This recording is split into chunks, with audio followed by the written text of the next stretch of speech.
From Hollywood to play Decisions. And here's our host, Bill Cullen. Thank you all. Thank you. Thank you, kids. Thank you.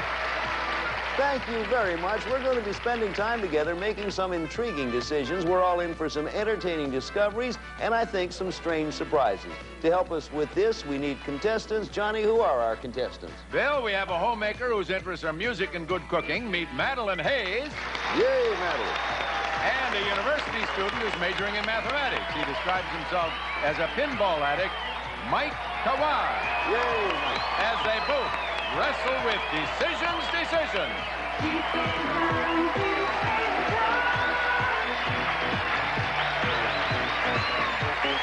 Okay, that pretty much is what the show is all about, decisions. And now that we have two contestants to help us, they need two celebrities to help them. Johnny, who are our celebrities? First, Bill, one of television's merriest ladies, Joyce Bulifant. Hello, Phil. And one of television's brightest and newest stars, David Letterman.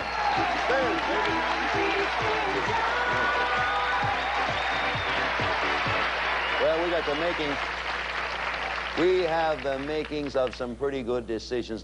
Thank you for coming by to help us, Joyce Bulifant, dear. You're welcome, William, dear. Oh, that's all right. Nice to have you. You're a good player. And you've met Mike Kawai, have you? Mike, say hello to Joyce and all that sort of thing. And let us hop down there to our next hop down. We will go down and speak to David Letterman. David, thank you for coming by. Thank you. It's a pleasure to be here. It's a lovely set you have here, Bill. Is it not? Do you like it? Christmas is always my favorite time here at the ski lodge. Roaring fire after day on the slopes. And, I know if I gave you a chance, you'd do that to us. But anyway, David, in spite of that, it's nice to have you met Madeline Hayes? Yes, we're related. We just met. You really are? Sisters, brother and sister, years ago. Oh, years ago? Irish? He's not part of my roots.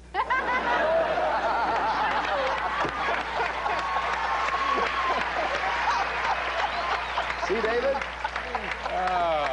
See, David? Yeah. We young fellows have to be careful with some of these smarties here. We're going to play decisions. Each team is going to have to tackle a subject about which it will have to make decisions. For every right decision, you score points. Whichever team is ahead in points at the end of 2 rounds wins the game, gets $500, and goes on to play the bonus game. It is that simple. Now, we're going to start with round 1, where each decision is worth 1 point. Now, we had a toss-up of a coin backstage before the show started, and David and Madeline's team won the toss, so we will begin with you. And you're going to do the choosing, Madeline, and you're going to select, and David will have to make the decisions. Okay, listen carefully now. On this question, our research source is the University of Southern California's Department of Biological Sciences. Oh, yeah. Now, which one of these animals is more sexually active in the reproduction of offspring or children? Let's take a look at our choices. We have up there a mink, a rabbit, a hummingbird, an elephant, a termite, and a praying mantis. Now, Madeline, what are you laughing at, Madeline? I was just thinking that mantis praying, you know. Yeah, and we know what he's praying for, don't we, Madeline? Okay, now, Madeline, you're going to have to use your intuition and your knowledge to decide which 2 of these 6 choices you're going to present to David. Now, make it as easy for David as you can, because David's then going to make a decision. Okay. What do you say, Madeline? Yeah, well, let's bring down the rabbit. Let's bring down the rabbit. We will do that. You'll be picking another one while the rabbit's on his way down. Yeah, and then we'll take the elephant. Boy, you certainly got both ends of the pole there, Madeline. We have the rabbit on one hand and the elephant standing on my foot. David, the choice is yours. I'll restate it. Which one of these animals is more sexually active in the reproduction of little ones or big ones? Let's see. Those are fine choices, by the way, Madeline. Let's see, an elephant. I think an elephant is, you have to rent all that equipment and so forth. Get yourself a forklift. True. It needs a rotor. It's, we're looking for the most prolific. The most prolific, yeah, the one with the most active. I would think of the 2, it would have to be the rabbit. I certainly would think that, but I've always been told. But for all I know, I've always heard it had been an old hare's tail or something. You chose rabbit, going for point number 1. Between the rabbit and the elephant, which one is the more sexually active? Certainly the rabbit, and you got a point. That's the idea. Okay, Madeline, you're rolling now. Keep trying to make the choices easy. Rabbit stays. Pick another one, Madeline. All right, I'll take the hummingbird. Why's that?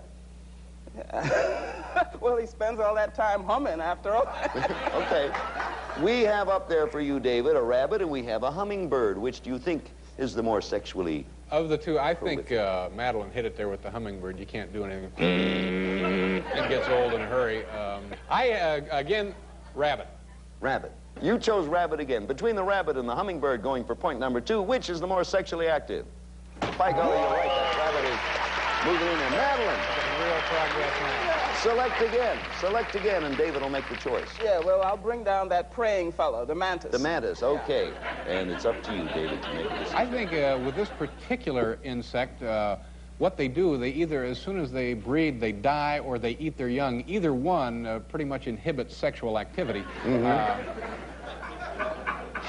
I'm going to go with the rabbit again. Do you know what? The true story about a praying mantis is, after sexual activity, they eat the closest rabbit. But I'm big on that technical stuff. You took rabbit, did you, David? I did take the rabbit. It is giddy time. I know that. We have rabbit here. We have praying mantis. Of those two, which is the more sexually active? Well, we know one thing, Madeline. We know his prayers are answered, don't we? Yeah, but which one has the most fun? Yeah, I see your point. Madeline, pick another one. We have mink and termite. So far, praying mantis is the big one there. Well, I'll bring down the mink. Well, this is interesting. I feel that minks and rabbits pretty much are the same thing, aren't they? Yes, there's... For all practical purposes. You go into a restaurant, you order a rabbit, chances are you're getting a mink. You don't know. You buy a mink, you might get a rabbit. Absolutely, Madeline. What do you say we get out of here, huh? So, with that in mind, I'm going to select praying mantis. You are picking the praying mantis? Yes, sir. Over the mink? It's the kind of guy I am. Okay. I never doubted for a minute.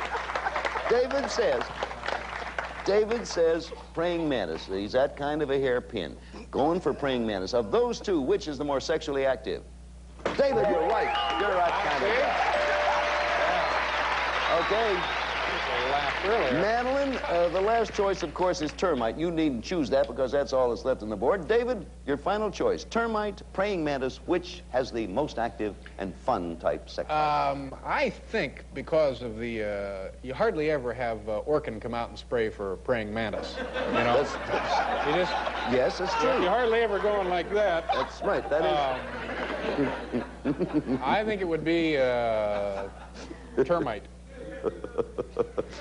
I like your reason. I don't care whether you're right or wrong.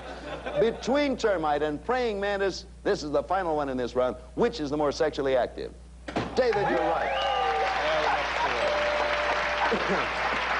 Well done and well thought out. You have 4 points there. I have the exact order here. This is our scientific thing from USC. The termite does it, or let us say reproduces, when Orkin isn't spraying, it reproduces 1,800 times a year. Praying mantis, 850 times a year. The rabbit, 28. The mink, 7. The hummingbird, 2. And the elephant, once every 2 years. Wow. But David, which one he remembers it because he has a sensational memory. Anything... I wanted to know where David fits in there. David fits in there. I can tell you where David fits in there. Right up between termite and praying mantis. That's where David fits in there. Okay, that's round one. We're now going to give Joyce and Mike a chance to play. I will pose the question for you, Mike. According to the most recent Gallup poll, that's our authority here, which of these professions or trades do people regard as honest and ethical? Whom do they trust more? Let's take a look. We have up there a car salesman, a mortician, a senator, policeman, advertising people, and a banker. Okay, you're going to make the choices now, Mike. Try to make it as easy. Pick, you know, both ends. Someone I trust a lot and someone like, ugh. And then Joyce will make the choice. Car salesman? You're going to pick car salesman as one. Okay, he'll be on his way down there. Pick another. Policeman. We have car salesman and policeman. We are going to ask Joyce to choose between those two, which one people trust more. There they are. I would say they trust a policeman more than a car salesman. Okay, I think that's what Lord Mike had in knows mind I when he do. made that choice. Now, you say policeman. Of the car salesman and the policeman, according to the Gallup poll, whom do people trust more? Let's take a look. Policeman, you're right, Joyce. Okay, you got a point. Go to it. Go to it, Mike. Let's try advertising people. Advertising people and policemen. We deal with advertising people in our business and with policemen on our way home. Advertising people. Policemen. Joyce. This is very difficult. Really? Yeah, because I've done a lot of commercials. Be truthful. I know this is very difficult. Mm-hmm. Well, I think they would trust a policeman. Because, yeah, because advertising people are known to not, well, anyway, I think they choose a policeman. I want you to know you've done your last commercial. That's what's, but you say people would trust policemen over advertising. Yes, I do. Okay, let's see. Of these two, whom do people trust more? You're right. Policeman is it. Pretty good. Choose another one. Oh, this is tough. Okay, we got mortician, senator, and banker. Famous advertising agency. Politician, senator. Senator, and we have policeman. Well, what do you think? Whom do they trust more? Speaking about that, I would say that you trust a policeman far more than a senator. Look, you said it. I didn't say it. I know it. You say policeman. Let's see what happens. Between a senator and a policeman, which one do more people trust? Oh, you're right. You're right. We have a mortician and a banker. Mortician. Okay, you're putting mortician against policeman. So, Joyce, the choice for you will be, do more people trust a mortician than trust a policeman? Well, a mortician always gets you bombed. So, That's embalmed. oh, embalmed. Oh, dear. I still think maybe that policemen are more trustful because morticians up the price of the little box. Yeah, I see your point. I see. I read about that. If you can't trust your mortician, you're not apt to know it, really. That's right. You took policeman again. I took the policeman. Between the policeman and the mortician, whom do more people trust? You're right, Joyce. Oh, you're going through it perfectly. Okay, put the banker over here. Put the banker over there. He's the last choice. The policeman thus far has weathered everybody. And Joyce, for your final decision, that's the idea, decision, for a perfect score, banker or policeman. Now, this is very difficult. I think you have to trust your banker. Oh, yeah, you say I'm banker. going to say the banker. You're saying banker. Joyce? No. Joyce says You gotta banker. trust your Several banker. bankers in gray flannel suits in our audience agree with you. If it's right, you'll have a perfect game. Banker is the choice. Whom do people trust more, banker or policeman? Joyce, that was a good choice. Okay. 5-4, that was a good game. Our authority, again, is a recent Gallup poll. Here's the order of how people trust. The banker is the most trustworthy, according to the people poll. Then policeman, mortician, senator, advertising people, and finally, car salesman. So at the end of round one, the score is 5 for Joyce and Mike, 4 for Madeline and David. And we'll be back here, play our second game, where each right answer is worth 2 points. But right now, the advertising people would like us to pause for this. Peace is gone, peace is gone. Peace is gone, peace is gone.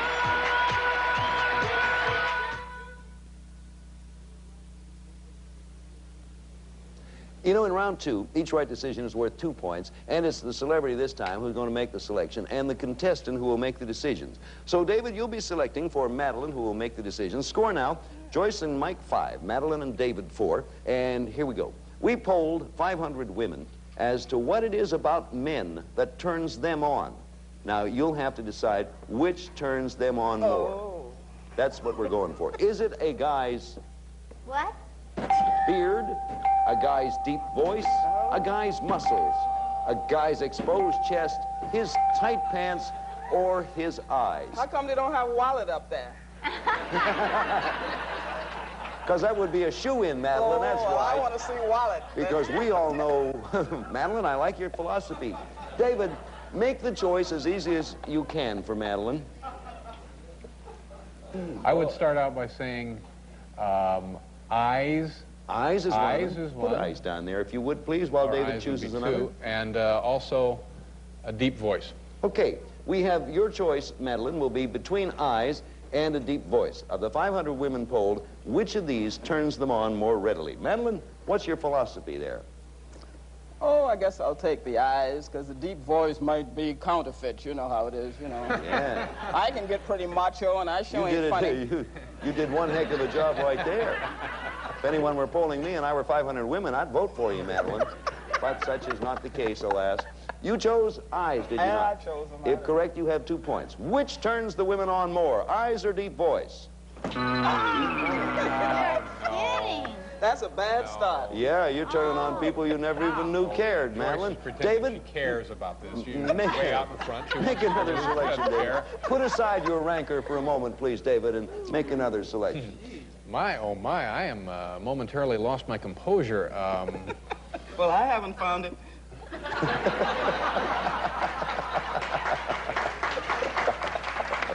Hey, we could work out a trade, Joyce. Okay, beard. Beard. Okay, David has selected beard. Madeline, once again, even though the deep voice, according to you, can be counterfeited, are the women more attracted to a guy's beard or his deep voice? Oh, I'll take the deep voice this time. Let's see how well you do. The women poll, which turns them on more, beard or deep voice? Madeline, you scored on that one, got 2 points. David, select again, if you will, please.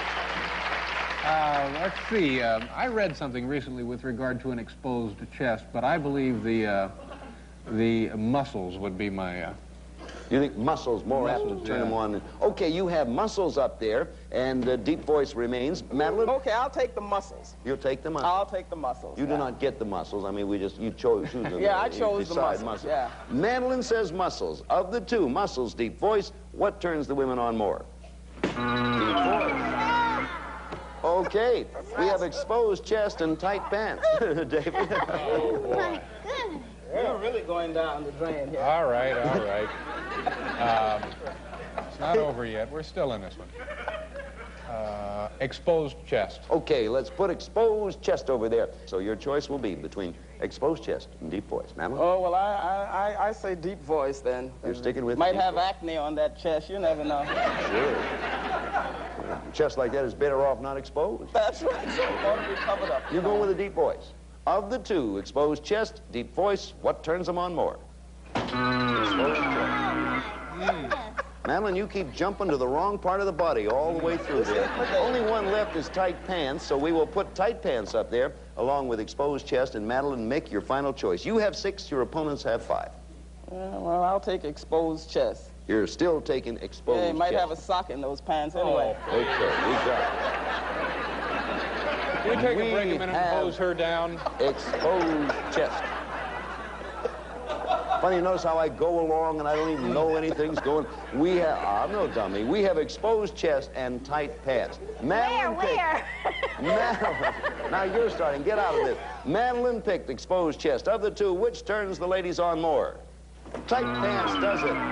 Holy Toledo. Well, you only picked up, I think you only got 1 right answer there, Madeline. I think so. You're good in every department except romance. Score is 6-5. Let me show you the order here, according to the ladies' poll. Tight pants, number 1. Exposed chest, deep voice, eyes, beard, and way down at the bottom, and this sort of makes me happy because I never heard it ahead of you, muscles.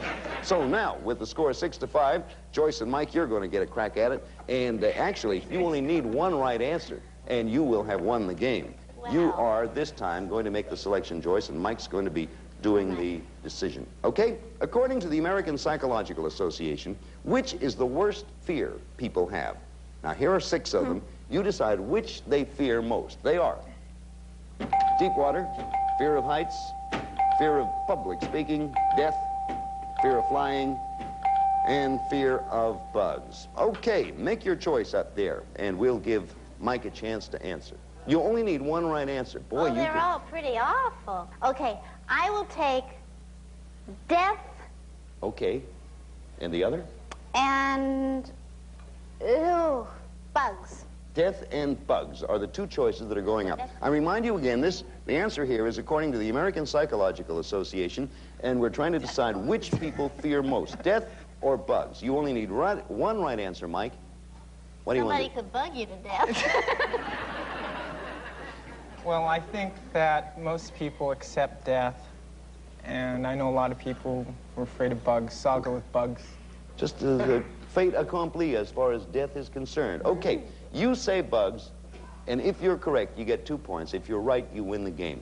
According to the American Psychological Association, do more people fear death or bugs? You did it. You are absolutely right, Mike. You are absolutely right. You did it in one. Let me get my authority out here for you and tell you the order of people's fears according to the American Psychological Association. Public speaking, their first fear. Heights, bugs, deep water, death way down next to last, and finally flying. So you've won the game, Mike. We congratulate you for that, you and Joyce. Thank you, David, and thank you, Madeline, ever so much for being with us. And we'll be back here to give Mike and Joyce a chance to win a lot of money and a sensational trip. But right now, how about this?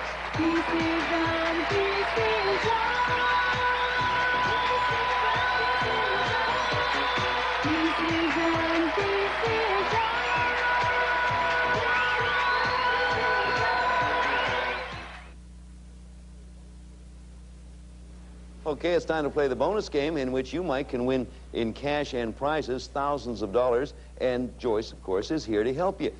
First of all, here is your subject. Take a look up there. We're going to list 6 animals. The animals are the pigeon, everybody's friend, the bull, the parrot, the lion, the raccoon, and finally the goat. Now, you're going to take turns in each selecting a choice. Now, just avoid the one which lives the longest. And I can tell you right now that according to the San Diego Zoo, the one up there, the longest lived of those animals, lives to be 100 years old. For each of your selections, you are going to get $500, Mike. Reach 2,000, we give you the money plus this trip. Where to, Johnny Jacobs? Bill will fly Mike to Sydney, Australia. Home of the kangaroo and koala bear. While there, visit the Opera House and other cultural centers. A vacation never to be forgotten. Compliments of Decisions. Okay, now, if one of you makes a mistake, the other one will continue alone. Now, Mike, you make your first selection. Avoid the animal which lives to be 100 years old. Oh, dear. Okay, make selection number 1, Mike. Okay, Oriental wisdom say lion is not, probably is pretty long, so I'm going to avoid that. Okay. Let's try parrot. Parrot. You say parrot. Okay, that's the Oriental wisdom talking there. What we want you to do is avoid the one that lives to be 100. If the parrot lives to be older than, or less than 100, you have won. Okay, how long does the parrot live? 100. Oriental wisdom, go in toilet.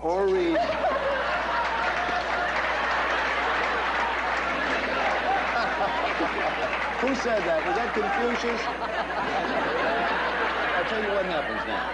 You are going to go on alone. You can still, Joyce, because we allow one miss and then the partner takes up. So, Joyce, $500 for every correct answer. And get yourself 4 correct answers, $2,000. You win the trip. Now, what I have to find out is how old... I win the trip? No. He wins the trip. You go down and see him off.